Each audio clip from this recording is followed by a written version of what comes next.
Dewan juri dan teman-temanku, rahimakumullah. Bagaimanakah cara kita agar menjadi pribadi yang berakhlakul karimah seperti Rasulullah? Salah satunya dengan meningkatkan rasa syukur kita kepada Allah Subhanahu wa Ta'ala. Dengan syukur kita memuji kepada Allah Rabbul Izzah. Selain itu juga kita meyakini bahwa semua nikmat Allah lah yang memberi. Syukur juga mempunyai arti bahwa apa yang kita miliki harus kita gunakan untuk perbuatan yang terpuji, sehingga kita dapat merajut kebersamaan untuk bersama meraih prestasi menuju generasi unggul berkarakter religius dan berbudaya humanis seperti tema pada lomba boxing ke-13 tahun ini. Nah, jika kita mau bersyukur sesuai definisi tadi, maka Allah berjanji akan menambah nikmatnya lagi.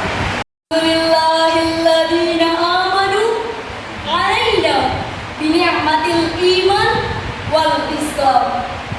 Dewan juri yang saya hormati dan teman-teman yang saya sayangi, puji syukur kita panjatkan kehadirat Allah Subhanahu wa Ta'ala sehingga kita dapat hadir dan berkumpul di tempat ini dalam keadaan sehat walafiat.